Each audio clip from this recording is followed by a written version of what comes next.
अच्छा पिला माने तमाने समस्ते केमती अछ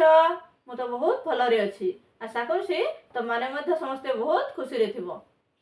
आ मन देई पाठ मध्य पढुथिबो भगवान को निकट रे तमर मंगल कामना करी आरंभ करबी मोर क्षुद्र गल्प तो तुम मान पाक मु छोट गल्पटीए नहीं आसी जहाँकि मते कही मोर गुरुजी श्री सुजित कुमार राय तांकर बड़ दीदी बीणा पाणी दीदी तो से गल्पटी मु तुम मान पाखरे परिवेशन करने को चाहिए और तुम मान शुणा को चाहिए आस आम गल्पटी शुणा गल्पर ना हूँ ईश्वर चंद्र विद्यासागर महनीयता एवं उदारपण तो जड़े धनी लोक से ईश्वर चंद्र विद्यासागर महनीयता और उदारता विषय जानी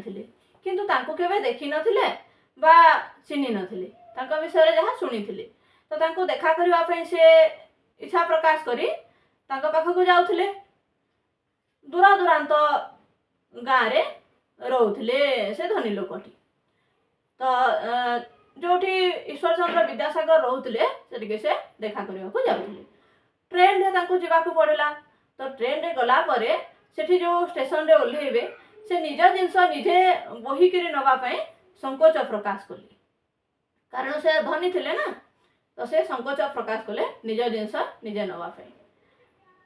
स्टेशन रे ओल्हेले कौन करेंगे बाहर को तो जिनस नवाक पड़ो तेणु एपट सेपट से चाहूले भावुले गोटे कुली आसंता कि मुझे कहते आसे नहीं जाता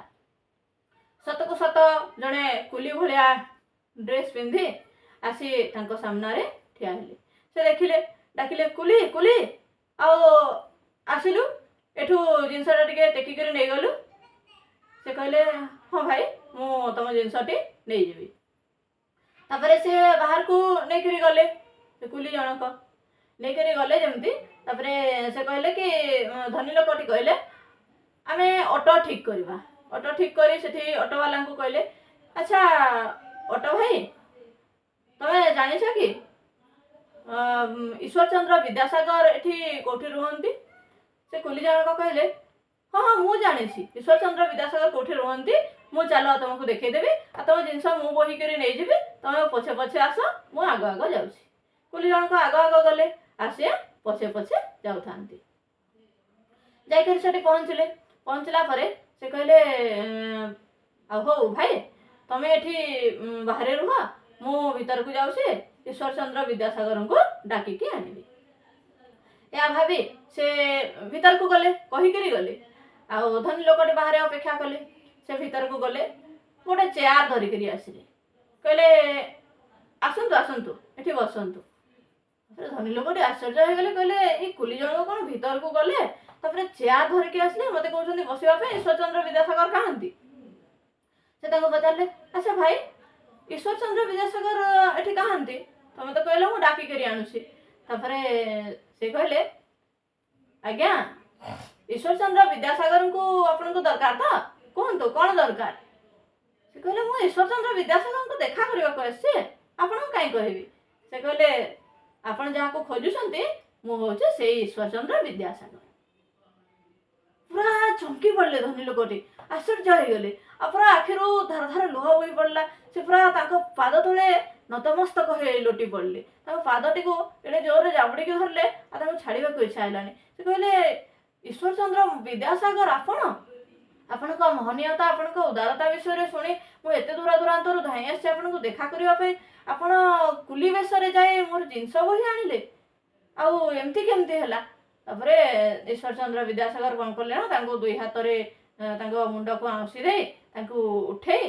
आदर रे कुंडे धरी कोड़े नेले कहले उठ उठ किसी दरकार नहीं किंतु तुम एतिकी शिख एतिकी जानिबा दरकार जे निज जिनस निजे शक्ति सामर्थ्य थाईकरी केबे भी तुम संकोच प्रकाश करवा उचित नुहे प्रतिपत्तिशाली ता देखे धनी मु धनी बोली निजे निज जिनस बोहिबाकू केबे भी संकोच प्रकाश करवा उचित नुहे निज कर्म निजे करबाकू केबे संकोच प्रकाश करवा उचित नुहे जेहेतु तुम शक्ति सामर्थ्य अच्छी तमे जने शक्ति सामर्थ्य थिबा मनीष असमर्थ मनीषटी को निज जिनस बोहिबा व्यवहार करवा निज कर्म रे लगेबा एटा केते दूर ठीक करिस जड़े कुली जे भी हो एटा मु बोली नुह मो जगार जे भी होता जड़े कुली हेले भी से तो जड़े बुढ़ा मनीष ना तार शक्ति सामर्थ्य नहीं तुम निजर धनी पणिया को देखी निजर शक्ति सामर्थ्य थिबा सत्वे निज जिनस बोहिबा निज कर्म करने संकोच प्रकाश करी असमर्थ बुढ़ा लोकटी को कुली भाव व्यवहार करवा एटा बिल्कुल भी ठीक नुहे। तेणु ये ईश्वरचंद्र विद्यासागर मोहनीयता और उदारपण आगरे धनी लोकटीर मुंड नई जाइथिला। एथर आमे शिखिबा दरकार जे आमे जेते धनी हेले मध्य निज कर्म निजे करवा आ निजर शक्ति सामर्थ्य थिबा सत्वे अन्य असमर्थ लोक को केबे निज काम रे लगेबा उचित नुहे। तो पिला माने गल्पटी केमती लागिला कहबो आ निजर सुचिंतित मतामत कमेंट बॉक्स रे रखिबो। तुम माने कहिले मु निश्चित भाव में तुम सुंदर सुंदर गल्प नहीं आसबि। तो रही धन्यवाद।